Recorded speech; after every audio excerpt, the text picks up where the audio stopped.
জুলাই আন্দোলনে অঙ্গহানির শিকার প্রতিরোধ যোদ্ধাদের গাইতে দেখা গেল প্রিন্স মাহমুদের গান। তাদের সঙ্গে বসে সমস্বরে গলা মেলাচ্ছেন জাতীয় নাগরিক কমিটির মুখ্য সংগঠক ও জুলাই স্মৃতি ফাউন্ডেশনের সাধারণ সম্পাদক সার্জিস আলম। ছিলেন বৈষম্য বিরোধী ছাত্র আন্দোলনের আহ্বায়ক হাসনাত আবদুল্লাহ। সম্প্রতি এরকম এক ভিডিও ফেসবুকে শেয়ার করেছেন গীতিকবি ও সুরস্রষ্টা প্রিন্স মাহমুদ। কোন গানটি গাইছিলেন তারা?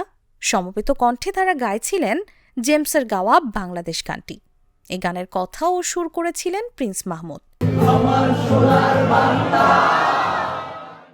ভিডিও শেয়ার করে প্রিন্স মাহমুদ লিখেছেন, চিরতরে পঙ্গু হয়ে যাওয়া জুলাই বীরদের নতুন বছর বরণ। এই গান, এই হাসি দেখছিলাম, চোখ ভিজে আসছিল যতবার দেখছি ঠিক ততবার।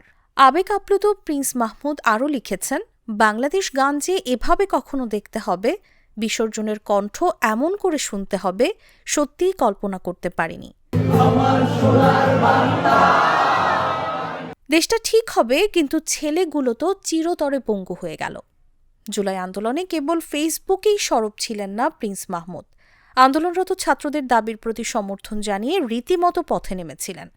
প্রতিবাদে রবীন্দ্র সরোবর থেকে শহীদ মিনারে গিয়ে হাজির হয়েছিলেন এই গানের কবি ও সুরস্রষ্টা।